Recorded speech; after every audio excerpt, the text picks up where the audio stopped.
Sydney renters trapped in sharehouse hell. For Karen Bosley and James Hines, moving to Sydney was supposed to be the start of an exciting new life.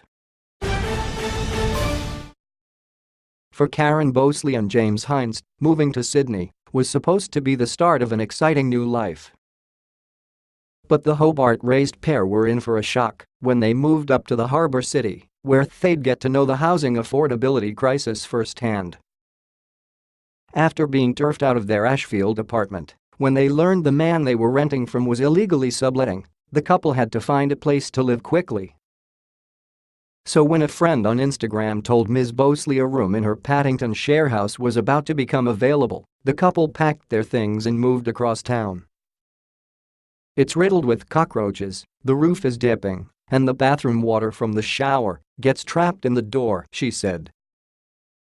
One of the bathrooms doesn't work, the washing machine doesn't work, and there's black mold that's been painted over with white paint. The room was spray painted black when we moved it, we painted it back to white. Although it was a dive, they were relieved to have a roof over their heads at such short notice. But things went pear-shaped when the landlord showed up waving paperwork for them to sign and demanding $400 a week rent instead of the $300 they had initially agreed on. With 3 couples and a single packed into the run-down home, the landlord was raking in a total of $1,430 a week, Ms. Bosley said. The occupancy agreement included a draconian list of house rules, including a ban on having friends over to stay the night, and stated that residents could be evicted at any time and would forfeit their bond if they moved out within 6 months or less. It also allowed the landlord to show up at any time without notice and specified that I am an occupant and not a tenant, intended to wipe out legal protections. Ms. Bosley refused to sign the form and tried to negotiate more reasonable terms, leading to a confrontation with the landlord that resulted in the police being called. The only reason we disagreed is that the rules were a little bit ridiculous, she said. James' mum comes up from Tasmania sometimes, we don't want her paying for an Airbnb when she can just stay with us for a day or two. Now the couple is in yet another short-term sublet, with the dream of a stable, affordable home eluding them. We got accepted for a couple of houses that we viewed, but we couldn't depend on that with the time limit we had, so we just had to move into this place, Ms. Bosley said. The goal is to stay for a little bit and not think about sharing ever again. 2 weeks after moving out, they still haven't got their bond back or the rent they say they'd paid in advance. Share housing leaves renters exposed.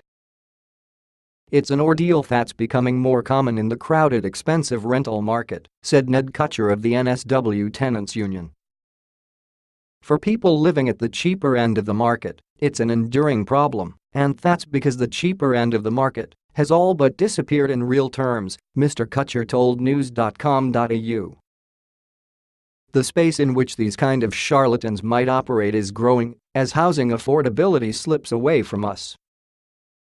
The latest data from the Real Estate Institute of NSW showed the vacancy rate for rental properties in Sydney was 1.7% in October, down 0.2% from the previous month.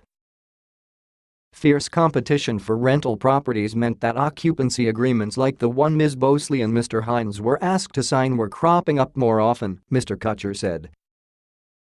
Traditional rental arrangement that we might think of are getting harder and harder for people to access, where a couple rents a detached dwelling or an apartment together simply because they can't afford it, he said.